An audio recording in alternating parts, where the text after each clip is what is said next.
covering all your favorite parts of the 50-yard fight. This is the Inside the Walls podcast with Zach Kyleman and Jim Mernier. Good morning, good afternoon, good evening, wherever you are, wherever you're from. If you came here for arena football, you've come to the right place.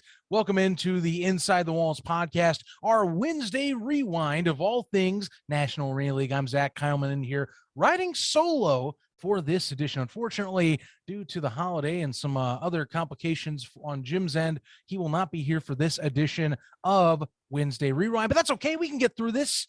You, me, whoever else is watching alongside, we'll get this bad boy done. So look, here's the thing. I'll give you a little anecdote to start this out.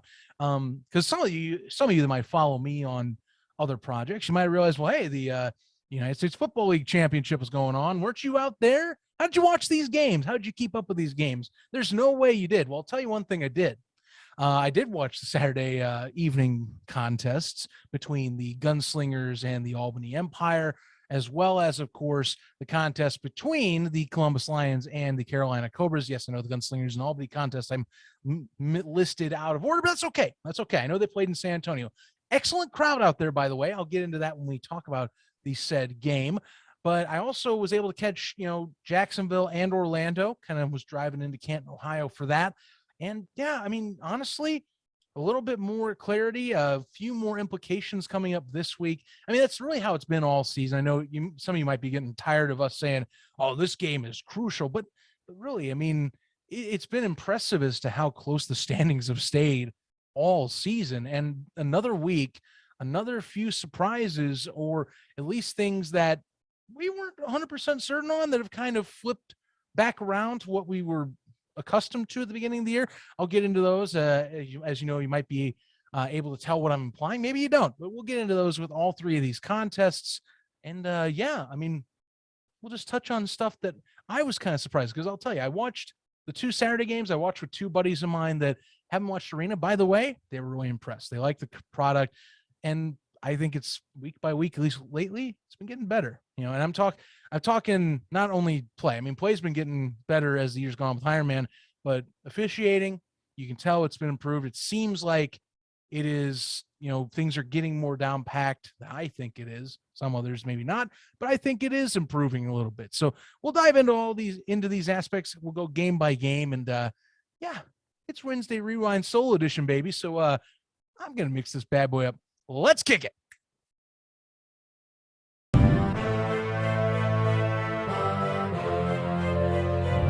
So first things first, I got to talk about that third straight matchup between the Jacksonville Sharks and the Orlando Predators.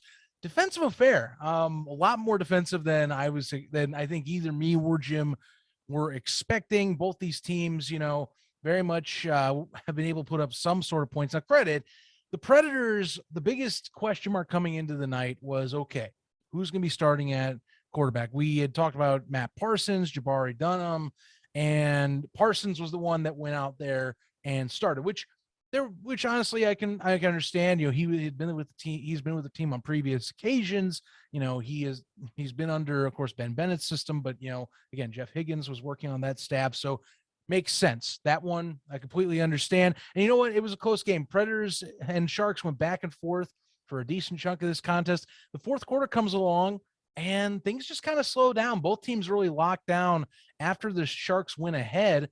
Yeah, both sides getting one pick apiece. And then the Preds really come up with, I guess, maybe not the final drive, but they at least have what could have been, at that point, with how defensive it was, maybe the possible final scoring drive. And so, here they are. The Predators are at their own 3-yard line looking to punch it in. It's a 4th and 1 call. And sure enough, Parsons tries to hand off to Desmond Maxwell. The exchange gets messed up. And wouldn't you know it, the Sharks come on top of it. And all thanks, of course, to Quavion Hicks, who seals the win essentially for the Sharks. Beyond that, the Sharks just kind of milked away the clock after that point. For the Predators, I mean, it's not all lost based on the rest of the weekend's results, but one does wonder how much farther they can really go. I know that, honestly, one thing that was nice to see about this game, because I was wondering, how the season's going, with a team kind of down in the lower ranks of the standings. You wonder how attendance will fare, how the fan base will go. And there was no issues with that at all. Orlando's been doing great at getting crowds. And from what I understand, they hit over, I believe, 8,000 in the building, which if that's the case, wow, kudos to you guys. And of course, Sharks fans, they travel well, but I mean, it looked like it was packed to the brim with fans in the stands for that evening. So that was nice to see. In terms of Matt Parsons, he did, he was able to guide the offense as needed. Of course, crucial interception there in the fourth quarter, flipping things. Credit, the Josh Jenkins being Josh Jenkins, did help flip that script again by picking off Arvell Nelson. As we've stated before, Nelson is prone usually to at least one turnover a game. It's generally that is how the trend goes. He usually gives up at least one turnover. Doesn't always become the result of a loss. It's just how it is. Sometimes you're a bit more of a gunslinger. Sometimes you try and throw it up there, and Arvell is very much the mobile QB. It does play hero ball every now and then, but still has been an upgrade for them all season. For the Sharks, one thing that's been a nice trend defensively, they've been starting to look a lot better than they have in recent weeks than they were at the beginning of the season. That's something you hope you keep progressing at as the playoffs draw nearer and nearer. Because right now it is really, it's congested still in the standings for everyone, quite frankly. But I'm going to be honest with you, Jacksonville, to me, I could be wrong with this, and I know Jim could be too, but I'm going to venture that they will clinch and that they're going to be in the playoffs. They do have, of course, the Cobras coming up here for 2 of their last 3 meetings. So again, that does loom. But I do see them splitting. I think the wild card game is going to be against the Gunslingers, honestly. We'll see how that goes. I think that's just, San Antonio, they've been definitely, they've been scrappy. They've been getting wins, credit as we'll talk this week. It's their first loss after a 3-game winning streak. So, we'll touch on that. But, I do think for the Sharks, defensively, those are good signs for a well-rounded arena team. It's not generally, 37, 34 scores. That's pretty low in this brand of football. So, hopefully they'll pick some things up. Kudos to the Orlando Predators defense, by the way, slowing down the Sharks. And for the most part, pretty much playing a pretty well-rounded game across the board on all facets. Just couldn't finish in the end. That's the thing, sloppy mistakes and a few non-clutch plays has been, unfortunately, the Orlando way this season. And you hope it gets better next year for Higgins and company. There's still a chance. I will put that. And there is a shot for the Predators still if they want. Thing is, though, final 2 contests are going to be against Albany and Columbus. That's tough competition to keep yourself in the playoff picture. But never say never. Things could change. I'm just saying it's kind of a tough road ahead for the Preds if you are going to see that. And I think a lot of it all hinges on, of course, what the 2 teams above them do. And credit, they lost, but the teams that they are chasing right now also lost this week. And we'll get into that into one of those teams next as we head on down to good old San Antonio to talk about the competition that took place on Saturday in the Freeman Coliseum.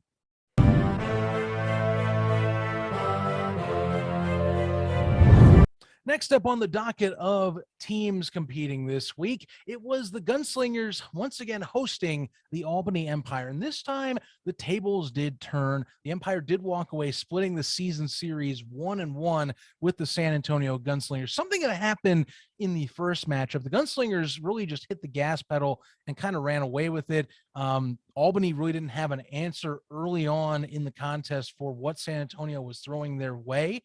And they did eventually try and play a little catch up, caught the Gunslingers off guard a little bit in the second half.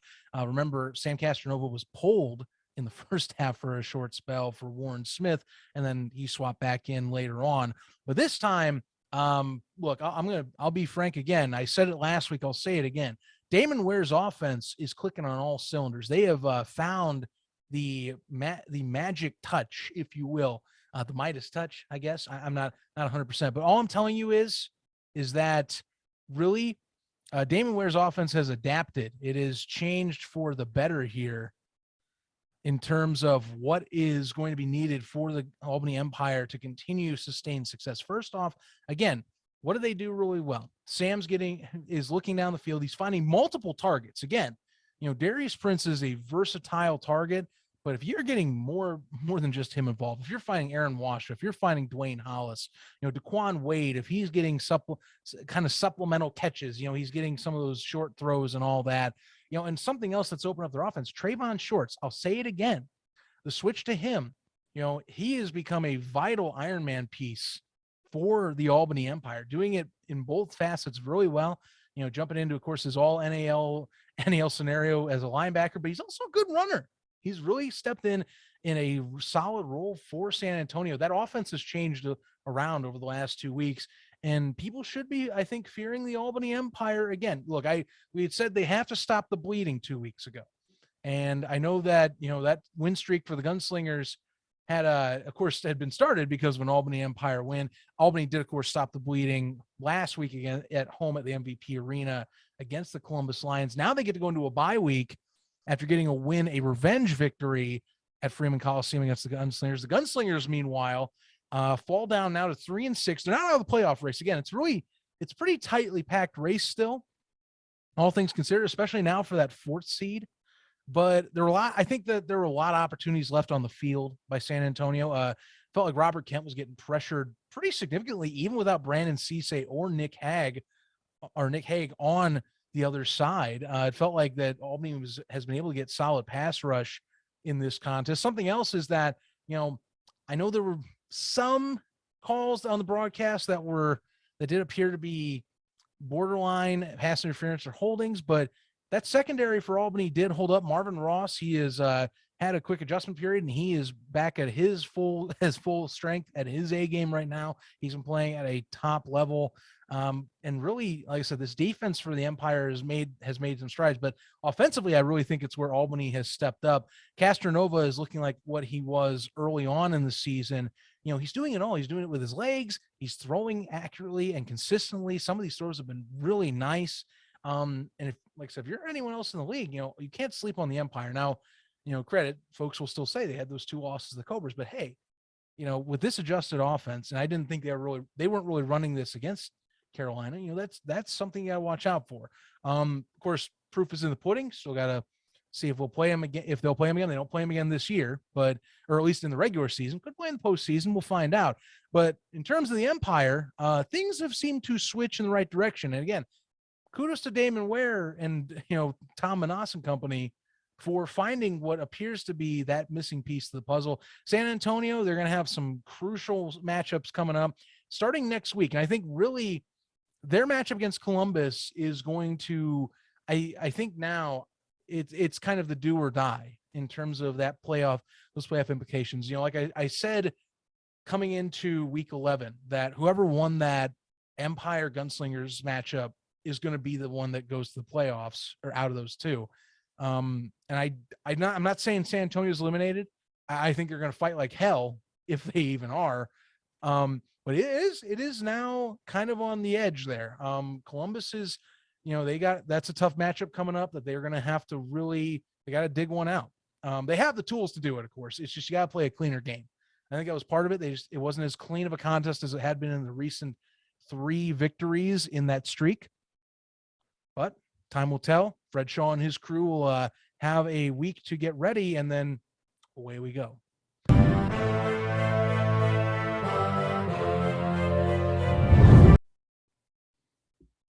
Finally on the docket, we have the game that I think some people were wondering in terms of how much impact was the loss for Jonathan Bain.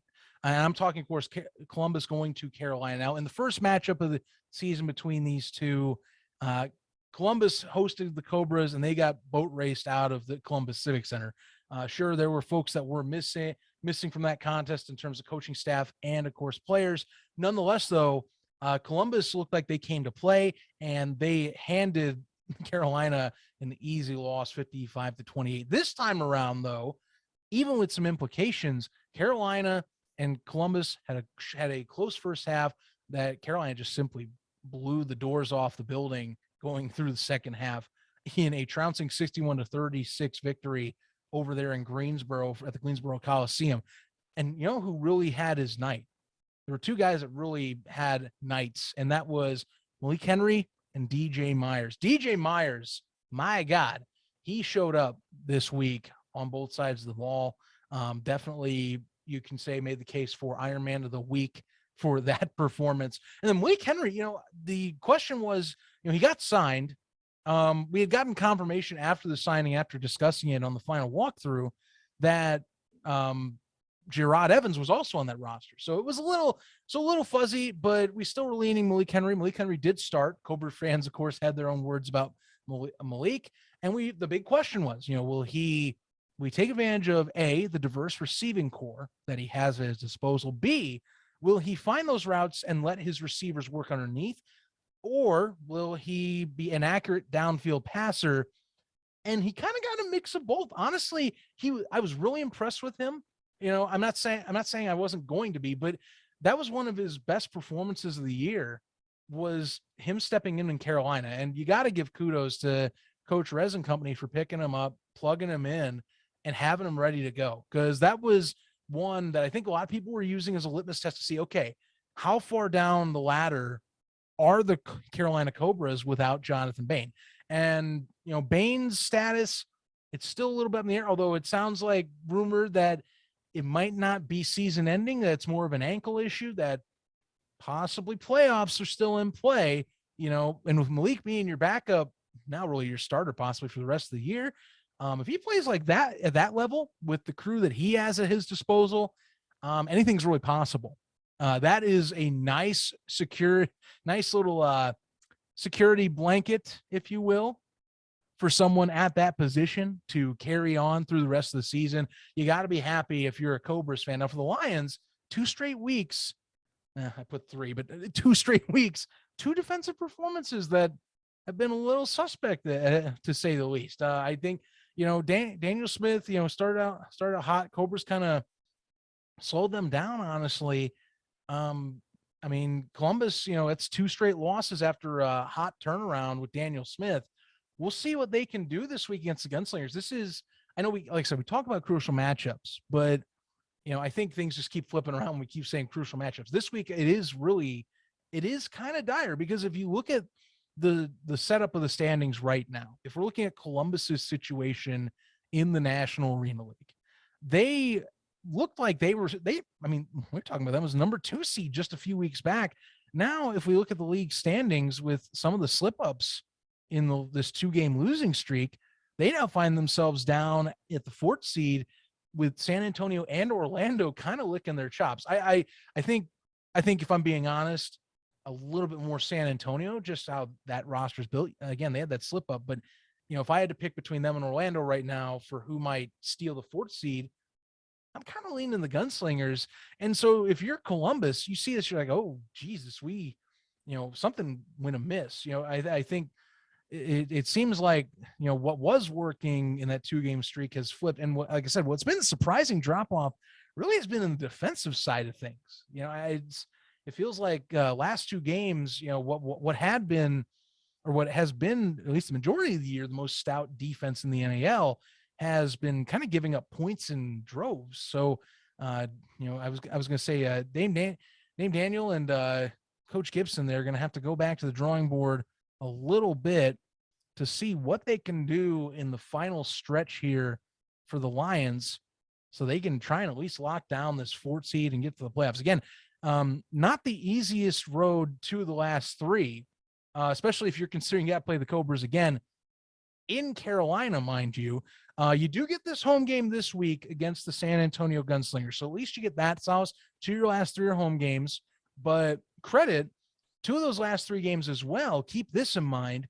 They're both against teams you're trying to keep at bay for the playoffs. Now, Orlando, clearly, they still got to win their contest. So let's be honest. They still have to, play other opponents to keep up with the said race. They got, in 2 weeks, they've got the Albany Empire, which is no small task.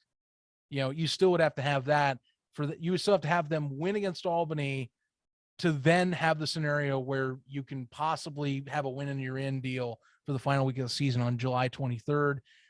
Again, for San Antonio, though, this is where I think the opportunities open up, because you're really, like I said, you do get this loss against Albany. You were on a 3-game win streak, a little bit of a stake-riddled game, but you are catching Columbus, who, like I said, last few games, it seems like defensively they've had some lapses, and I do wonder what Fred Shaw might be looking at in terms of the tape to see what they can do to take advantage of Columbus. Again, for the Lions, I think it's as simple as, what can you do on the opposite side on offensively? If you're playing San Antonio, what can you do to keep pace and possibly outrun them?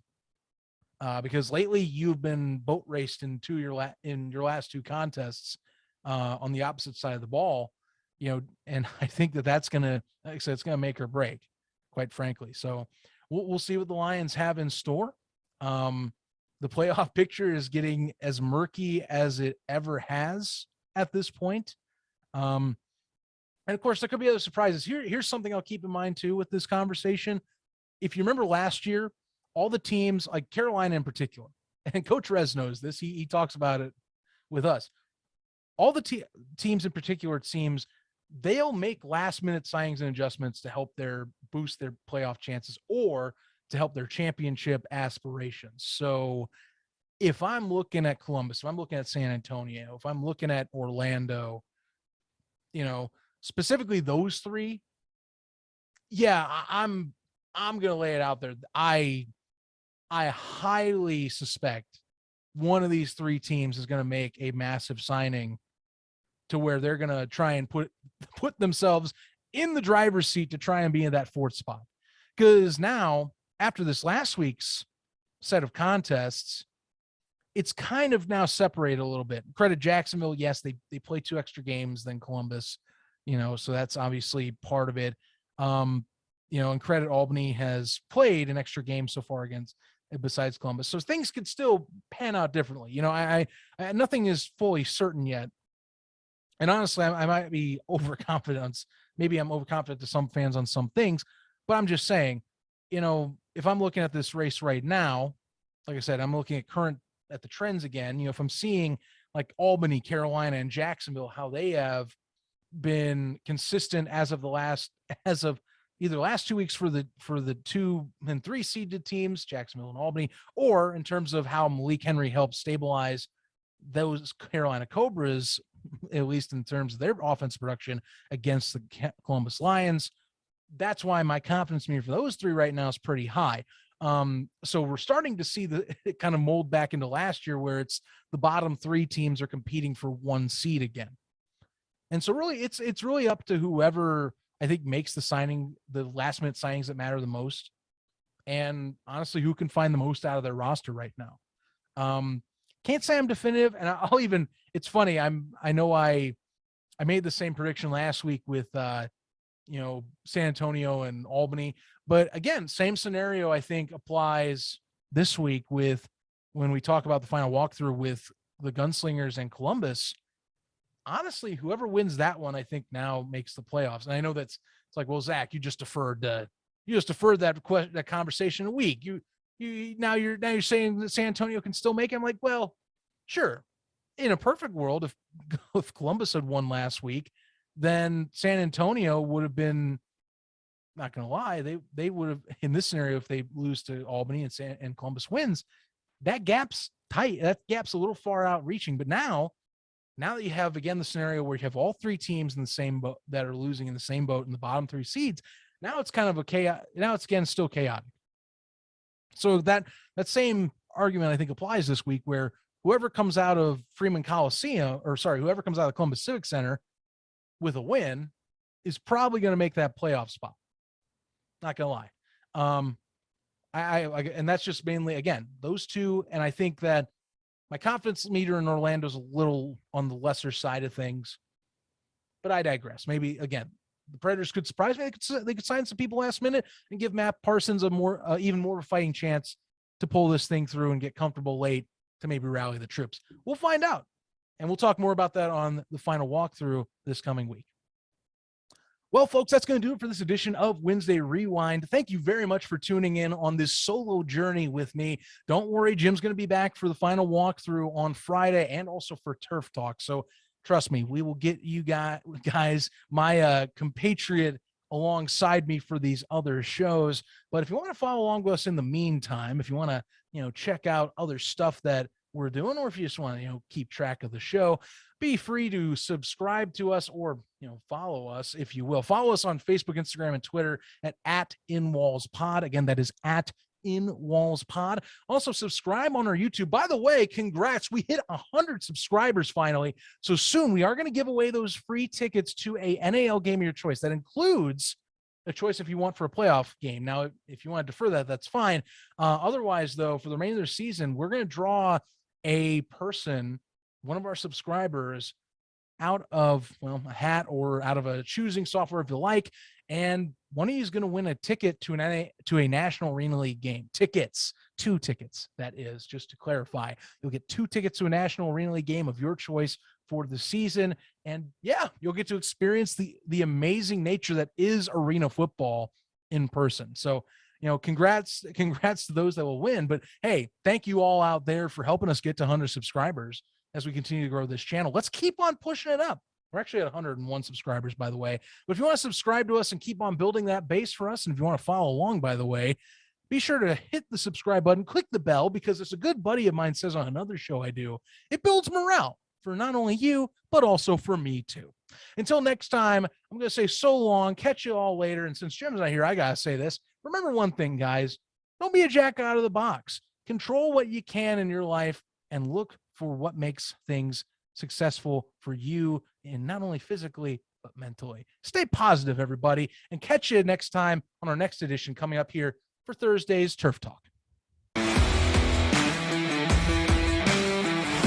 Covering all your favorite parts of the 50-yard fight. This is the Inside the Walls podcast with Zach Kyleman and Jim Bernier.